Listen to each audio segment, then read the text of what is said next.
Welcome to The Complete Teacher, 101 meaningful, bite-sized professional development lessons, each coming with thought-provoking titles, relevant, inspiring quotes, helpful text with anecdotes, data, and wisdom, and action steps. Lesson 83, Learning Modalities, a starting place to reach them all. Ignacio Estrada says, if a child can't learn the way we teach, maybe we should teach them the way they learn. A study of learning modalities or learning styles can be both insightful and transformative for educators. It can explain how we operate as instructors, and it can inform our teaching as we consider the learning modalities of our students. Different models have been proposed for learning styles, and I will be referencing from the following list of 4: auditory, kinesthetic, tactile, and visual. In a nutshell, these models tell us that some students need to hear things in order to learn, some need to move their bodies while learning, some need to touch things, others need to see things in order to remember them later. Remember that a consideration of learning styles is separate from and complementary to differentiation in the classroom. It is also a bit different from a look at multiple intelligences, which also includes additional categories for being musical, interpersonal, logical, and so on. Although most students can access all 4 of the models listed above, many students have preferred learning styles, and some struggle with their weaker learning styles.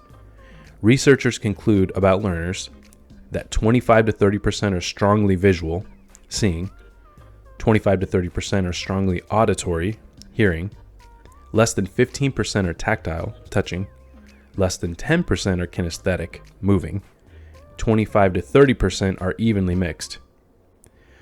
As you're bound to work with students who prefer various learning modalities, here are a few generalities to keep in mind. Auditory learners tend to be analytical and task-oriented. They love to know the answers to what questions. They say, "Give me facts, please." They like to read or be read to, and they tend to verbally explain concepts or scenarios. Use shared inquiries and music as your secret weapons to get through to these learners. Kinesthetic learners can be dynamic and tend to see the big picture. They will often ask, "What if?"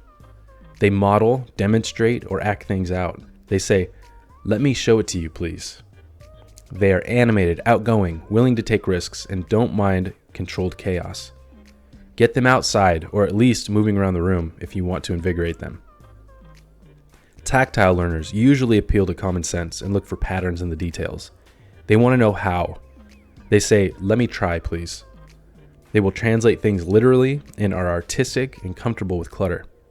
Use manipulatives and hands-on materials whenever possible to help them grasp concepts. Visual learners will be imaginative and make things personally relatable. They need to ask why. They may want you to give me a reason, please. They spell well, take notes, stay organized, and are detail-oriented. Use charts, graphs, maps, and other visuals to help them learn in your class. Action steps. Take into consideration the variety of learning modalities in your classroom as you teach. Make sure that you are actively appealing to how auditory, kinesthetic, tactile, and visual learners need to hear, move, touch, and see as they learn. Need a copy of all the Complete Teacher lessons on slides? Looking for an e-reader or physical copy of the Complete Teacher? Want to browse thousands of other top-rated, engaging resources? Check out the links below.